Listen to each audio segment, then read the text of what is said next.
भंगेरी गजरी type के लोग के द्वारा जिस प्रकार से उस दिन उपद्रव मचाया गया, तो इन लोगों का परिप्रेक्ष्य जो है हमेशा से ही गलत रहा है।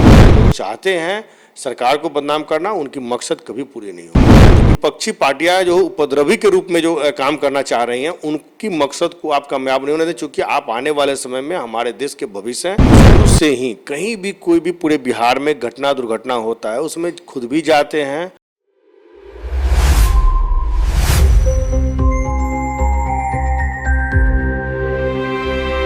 पूरे देश में कहीं न कहीं छात्र उग्र प्रदर्शन कर रहे हैं। बिहार की अगर बात कर ले तो तमाम जगहों पर प्रदर्शन की तस्वीरें सामने आ रही है। हमारे साथ बिहार सरकार में पीएचडी मंत्री संजय सिंह जी हैं।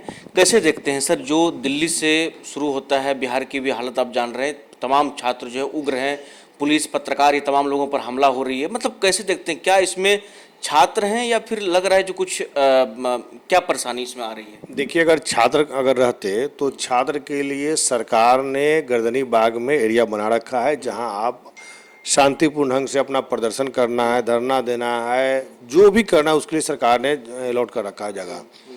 लेकिन आप देख रहे हो कुछ मीडिया के साथी उस दिन दिखा रहे थे, कुछ नशेड़ी भंगेरी गजरी टाइप के लोग के द्वारा जिस प्रकार से उस दिन उपद्रव मचाया गया, और आज भी बहुत सारे जगहों से बिहार के अन्य कोने से जिस प्रकार से खबरें आ रही हैं कि उपद्रवियों के द्वारा छात्र के नाम पर और छात्र को बदनाम करने के नाम पर जिस प्रकार से सभी जगह उपद्रवी लोग कर रहे हैं, तो ये कहीं ना कहीं विपक्षी पार्टियों का इसमें चाल है, और विपक्ष के लोग छात्र को आगे करके और पीछे से इस प्रकार का घिनौनी काम कर रहे हैं। क्या लग रहा है, जो विपक्ष का ये भी कहना है, जब मोदी जी आते हैं, वीडियो डालते हैं, मैसेज देते हैं, और ये भी कह रहे हैं जो धर्मेंद्र प्रधान को इस्तीफा दिलवाने में क्या दिक्कत है? कई मांग है, आप भी देखे होंगे, कई लोग कह रहे हैं भाई इस्तीफा दे देना चाहिए, भूख हड़ताल भी इसी को लेकर किया गया था। क्या लगता है जो आपकी पार्टी का स्टैंड, या फिर आप इसको कैसे देखते हैं? विरोधियों को बोलिए कि उनके कार्यकाल में जब भी इस्तीफा हुआ था तो उन लोगों का इस्तीफा हुआ था सिर्फ घोटालों की बड़ी लिस्ट, जो कि आज इतने तीसरे टर्म में भी हमारे आदरणीय प्रधानमंत्री जी के एक भी घोटाले में किसी माननीय मंत्री जी का नाम नहीं आया। वहीं पर जिस समय यूपीए की सरकार थी, लगातार आप देख रहे होंगे कि उनके सारे मंत्री को हटाए जाते थे सिर्फ घोटाले करने पर। तो इन लोगों का परिप्रेक्ष्य जो है हमेशा से ही गलत रहा है, और इनकी यही सोच जो पूर्ववर्ती रहा है, उसी सोच के तहत ही लोग आगे बढ़ते आ रहे हैं। और रही बात धर्मेंद्र प्रधान जी की, तो इसमें धर्मेंद्र प्रधान जी की क्या गलती है? और जहां पे अगर पेपर लीक मामले में सरकार ने, आप देखे होंगे कि माननीय प्रधानमंत्री जी ने कल नए और कानून को और कड़े कानून के रूप में तब्दील किया है, तो सरकार निश्चित रूप से एकदम लगी हुई है, और छात्रों के प्रति उनकी पूरी संवेदना है कि किसी भी छात्रों के साथ अन्याय नहीं हो, ये भी सरकार चाहती है। लेकिन इसमें विपक्षी पार्टियां जो हैं लगकर छात्रों के नाम पर अपने बिहार में हो या भारत के किसी भी कोने में हो, जिस प्रकार से उपद्रव मचाकर, और ये लोग चाहते हैं सरकार को बदनाम करना, उनकी मकसद कभी पूरी नहीं होगी। आपका क्या मैसेज रहेगा, जो स्टूडेंट इसमें शामिल भी अगर हो रहे हैं, जो स्टूडेंट इन चीज़ों में प्रोटेस्ट में शामिल हो, उनके लिए आपका क्या मैसेज रहेगा? देखिए, उनके लिए हम इतना ही कहना चाहेंगे कि आप हमारे बिहार, भारत और देश दुनिया के आने वाले समय में आप भविष्य हैं, और मेरा मानना है कि अपनी बातों को रखना कहीं गलत नहीं है। आप रखें, शांतिपूर्ण ढंग से रखें।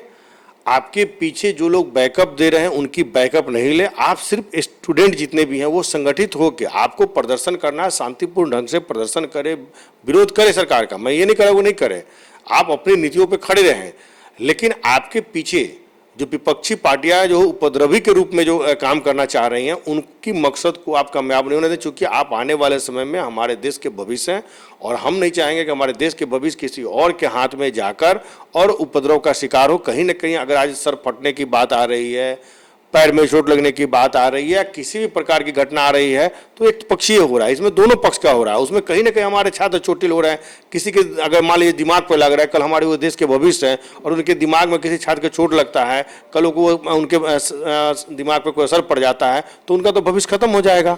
उनके परिवार, उनके माता पिता जिस उद्देश्य से उन्होंने पढ़ाया लिखाया कि हमारा बेटा कल होगा कुछ भविष्य में बनेगा, और वो अस्पताल में अचेत अवस्था में पड़ा रहे, तो ऐसा आप सोचिए कि उस माता पिता के ऊपर क्या पड़ेगा। तो मैं सारे जितने भी स्टूडेंट हैं मैं उनसे आग्रह करना चाहता हूं कि आप लोग शांतिपूर्ण ढंग से अपना प्रदर्शन करें और विपक्षियों को मौका ना दें। एक अंतिम सवाल, भरत तिवारी के यहाँ आपके नेता भी गए थे, आप लोग भी गए थे, आप लोगों ने न्याय की मांग भी की थी। कल मुख्यमंत्री सम्राट चौधरी के द्वारा उनके परिवारजनों से मुलाकात होती है और जो एसडीपीओ थे उन्हें जो है लाइन हाजिर किया जाता है, मुख्यालय पोस्टिंग की जाती है, मतलब पोस्टिंग प्रतीक्षा में, और जो एसडीएम थे उनके ऊपर भी मतलब उनको भी वहाँ से हटाया जाता है। कैसे देखते हैं ये आपके नेता आप लोगों जो मांग कर रहे थे, ये न्याय की जीत है? देखिए, इस कड़ी में हमारे पार्टी के राष्ट्रीय अध्यक्ष आदरणीय चिराग पासवान जी शुरू से ही कहीं भी कोई भी पूरे बिहार में घटना दुर्घटना होता है उसमें खुद भी जाते हैं और नहीं तो हमारे पार्टी लोक जनशक्ति पार्टी रामविलास की तरफ से कमेटी बनाकर भेजने का काम करते हैं। उसी क्रम में जब हमारे नेता भी गए थे, हम लोग भी गए थे और हमारे नेता ने उसमें भी कहा है कि एक भी दोषी व्यक्ति अगर इसमें पाए जाएंगे तो वो नहीं बचेंगे, और जिनके ऊपर भी अगर थोड़ा सा भी शक की सुई जाएगी कि इस हत्याकांड में उनकी इन्वॉल्वमेंट है तो सरकार उस पर संज्ञान लेगी। और यही कारण है कि बिहार के लोकप्रिय माननीय मुख्यमंत्री आदरणीय सम्राट चौधरी जी ने कल जिस प्रकार से इस पर निर्णय लिया है ये स्वागत योग्य कदम है। और हमारा मानना है कि भरत तिवारी जी जिस प्रकार से आम लोगों के लिए लड़ाई लड़ रहे थे, दलितों के लिए लड़ाई लड़ रहे थे, पिछड़ों के लिए लड़ाई लड़ रहे थे, तो उनकी श्रद्धांजलि जो है वो खाली नहीं जानी चाहिए और कहीं न कहीं उनके लिए हम सभी सदैव खड़ा रहेंगे। चलिए, तो हमारे साथ पीएचडी मंत्री संजय सिंह थे, तमाम मुद्दों पर बातचीत कर रहे थे, क्या कुछ का वो भी आपने सुना। सोनू के साथ न्यूज़ PR।